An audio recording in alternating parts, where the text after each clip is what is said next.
Ces images sont incroyables. Et la trottinette que vous soulignez, et le quad. C'est-à-dire que là, dans la course entre les Ukrainiens et les Russes à l'inventivité, c'est vraiment très impressionnant.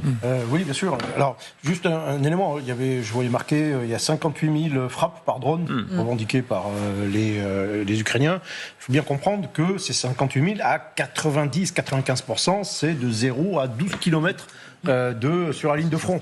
Ensuite, vous avez ce qu'on appelle un mur anti-drone, c'est-à-dire que c'est après vous avez la guerre électronique, les brouillages, les défenses antiaériennes qui se trouvent généralement après, et ensuite les drones qui arrivent à passer ce mur peuvent aller éventuellement en longue portée et taper plus loin l'intérieur de la Russie. Mais à 99%, tout se passe sur la ligne de front, on appelle ça ligne de contact. Donc, quand vous venez d'attendre Goya, c'est qu'il dit, par rapport à ce que Titelman dit, et c'est pour cela que je ne comprends pas pourquoi on prend, je ne sais même pas s'il a une carrière militaire, pour nous expliquer la stratégie militaire, alors que nous avons un colonel de l'armée française qui est là. Il vient de dire que la zone où les drones ukrainiens agissent, non seulement c'est une zone qui n'est pas couverte par le brouillard russe, mais que 99% de l'activité de ces dronistes se passe là.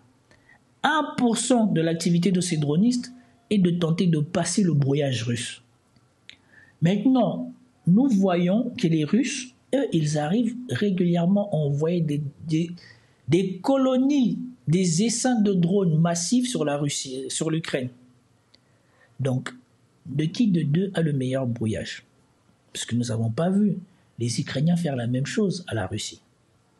Et nous savons que si on n'entend plus parler comment ça s'appelle déjà, le fameux missile américain là, qui était téléguidé par satellite, par truc électronique, que les Américains, les Ukrainiens, on n'utilise quasiment plus. Ils pensaient qu'ils allaient gagner la guerre grâce à ça.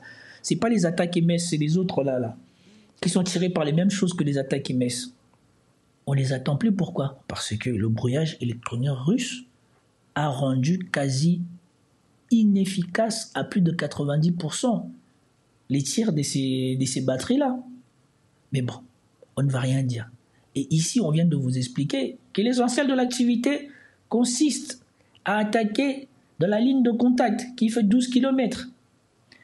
Donc, dans ces 12 km, vous préférez perdre des blindés et des chars ou vous préférez être mobile et submerger l'ennemi?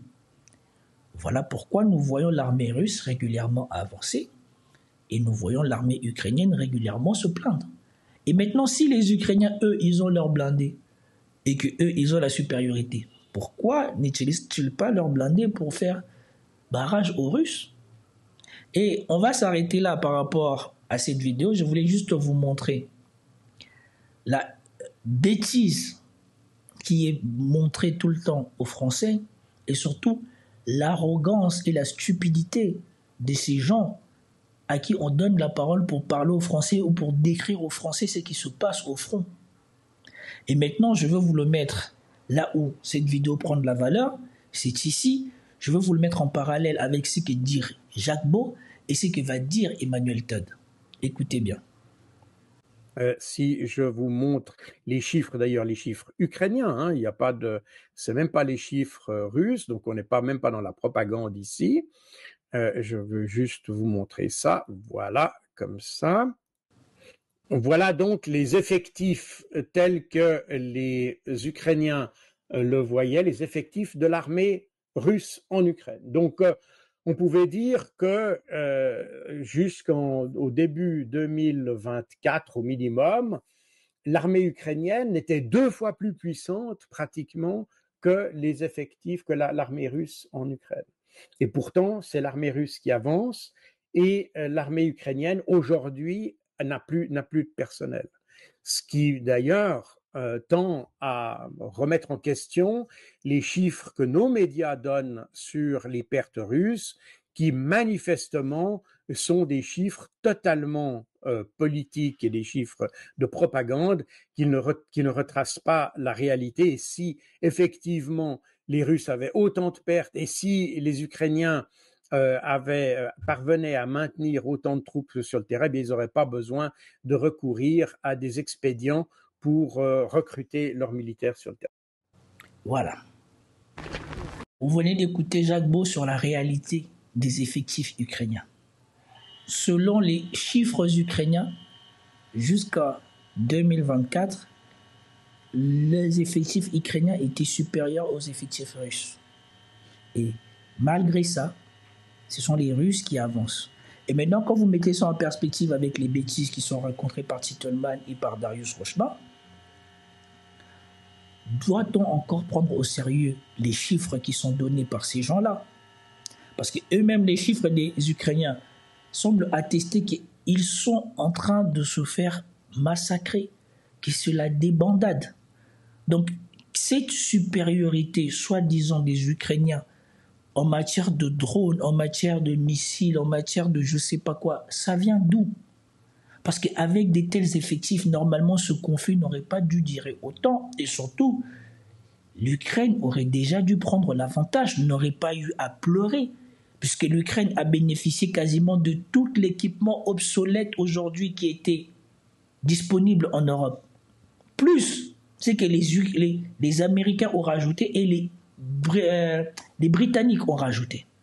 Sans parler de l'argent, sans parler des recrues extérieures qui sont venues. Mais avec tout ça, ils se font taper et c'est de l'armée russe dont on se moquait au début, qui a su se réinventer durant ce conflit, qu'on veut nous faire croire que aujourd'hui, c'est eux qui sont en difficulté face à des Ukrainiens qui sont en pleurs. Et maintenant, je vais vous faire écouter une réalité aussi qu'on ne dit pas, c'est ce qu'Emmanuel Todd dit ici, qui va vous faire réaliser l'issue probable de ce conflit. Vous dites, dans votre livre, qu'un pense. Toute dernière question sur le plan géopolitique et sur les États-Unis, puisque vous aviez évoqué la Corée, le Japon, il y a Taïwan. Vous dites, dans votre livre, ça serait assez fort, Taïwan ne sera pas protégé.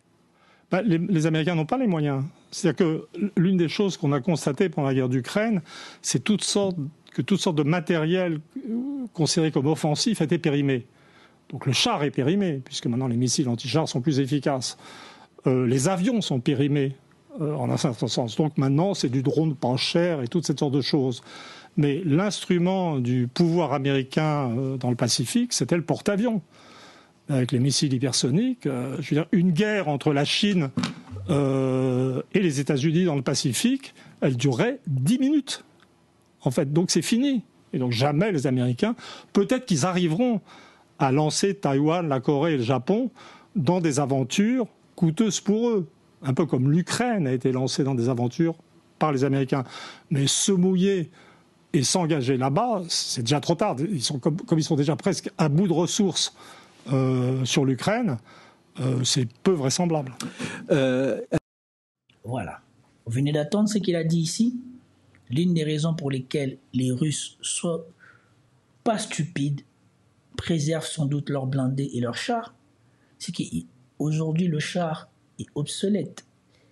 Et comme on l'a vu à plusieurs fois, vous avez vu ici sur Military Summary et sur ma chaîne, le char coûte des millions à produire et vous pouvez détruire un char, le rendre inutilisable, ou en tout cas, le rendre inutilisable sur le champ de bataille avec un simple drone.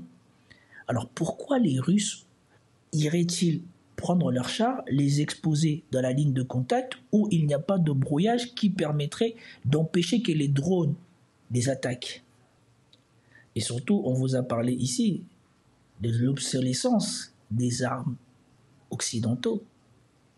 Et je me souviens maintenant de ces missiles qu'on n'entend plus parler, les HIMARS. On n'entend plus parler des HIMARS. Pourquoi? Parce que sans doute, les Russes, là encore, avec leur brouillage électronique non efficace, ont réussi à rendre ces armes-là aussi obsolètes. Et donc, je voulais mettre en perspective l'obsolescence des armes dont dispose l'Ukraine par rapport à la Russie, et qui montre que ce conflit où les bêtises qui sont rencontrées sur LCI ne servent que à garder l'espoir ou à entretenir l'espoir des anti-russes ou de l'élite mondialiste qui, eux, déjà savent que c'est perdu d'avance, mais qui préfèrent continuer à vous faire croire qu'il y a une possibilité, parce que pendant ce temps-là, c'est quoi qui sort? C'est l'argent. Comme ils ont dit tout à l'heure, Joe Biden vient d'annoncer un nouveau plan d'aide à l'Ukraine, alors qu'il y a la côte ouest américaine qui brûle sous le feu. Pourquoi un président américain irait donner de l'argent dans un trou perdu ou irait jeter de l'argent dans un puits troué alors que les Américains sont dans le besoin? Posez-vous la question. C'était tout pour cette vidéo. J'espère que vous avez apprécié. Si vous avez apprécié, commentez, likez, partagez. Je vous dis à plus tard. Peace out.